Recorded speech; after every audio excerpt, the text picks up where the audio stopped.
So this picture is 1998 in Teotihuacan, Mexico. I was on a live abroad. I wasn't studying abroad. I was living with a family for 6 weeks, and I was 15 years old. I was actually the youngest student to go, and I had applied without my mom's knowledge, believe it or not. And really what happened was she was on vacation in Mexico, and my Spanish teacher had told our class about the opportunity, and I just jumped on it. Because here's what it is. My mom had been taking my sister and I to Mexico since basically I was 7 or 8 years old. And I really acquired a zest for life. So when my Spanish teacher told us about it, I was like, oh yeah, this is normal for me. I've been to Mexico several times. But what I really didn't think about was that it's not a tourist location. This is, I was living outside of Mexico City.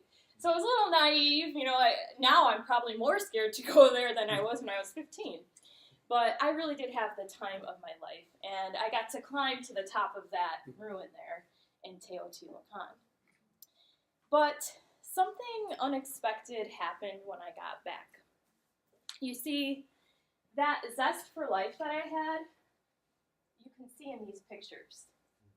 I got to swing on a branch in the Sierra Nevada, ride on a donkey, go deep sea fishing. And those are more high school pictures, but I had been doing things like that since I was real young. And it was all fun. But when I got back from that living abroad for 6 weeks in Mexico, I was in Spanish 2. And Spanish 2, it had some grammar that I wasn't prepared for. I didn't have the moxie to really survive it. And I thought I was gonna fail. And that was the first time I was really challenged. And I decided, I think I got a quiz back, and I'm like, I can't do this. I'm gonna fail this class. And I went down to my guidance counselor, and I said, I need to drop Spanish 2. So I came home that day, and I talked with my mom. I said, Mom, I'm dropping Spanish 2. And she looked at me like, are you nuts? You just lived in Mexico for 6 weeks. And Spanish is your thing. That's your creative zone. You are a creative person, and this is going to be something that affects you for the rest of your life. This could be a career opportunity for you. And when she said it like that, I was like, oh my gosh, you're right. What am I doing?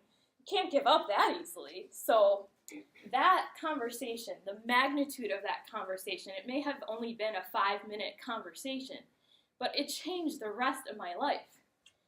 And recently, I was called by one of my bosses. I'm an independent contractor, so I interpret, I tutor, I teach kids in China, I teach them English, I have my own business now teaching adults Spanish, so you can see how much it's affected me. But I recently got this phone call from the owner of an interpreting company, and he said, Nicole, I have an emergency. I'm sick, I got the flu, and I have a 9-to-5 job tomorrow. Are you available to cover for me? And luckily, I was available. I only had one student that I was going to see later that night and a couple other classes after 5 o'clock. So I was thinking about that conversation I had with my mom. I'm like, I wouldn't be able to cover for this guy if I hadn't had that conversation with my mom when I was a kid. I wouldn't be able to fill in for the owner of a company to go interpret and help people with their vision. So it was a vision exam that I was helping people with at a corporate office. So not only that, but I thought about all the kids that I've helped too, because I used to be a public school teacher. I have taught hundreds of kids. I have helped them learn the Constitution. I have helped them learn how to read in both English and Spanish. I have even given people simple directions on the street. And again, if it wasn't for that one conversation, I wouldn't have been able to do all those things. And so, you can see me here. I want to pass on that zest for life with my students. And that's what I did. I taught my students how to teach other kids how to read. I taught them team building skills. And I even wanted to give that zest for life to them too, because sometimes the kids didn't have opportunities to go visit museums in the city. And so I created a summer club with them.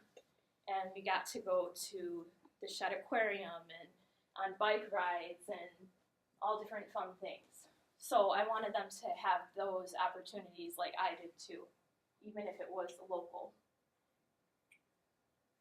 And so it all goes back to childhood. I fell asleep at a restaurant after a long day of playing hard in the sun. But what this picture also shows is that there's times where you just want to give up. And you need that support of family to keep you going. And that's why I'm lucky that I had the magnitude of that one conversation with my mom to keep moving forward. Thank you.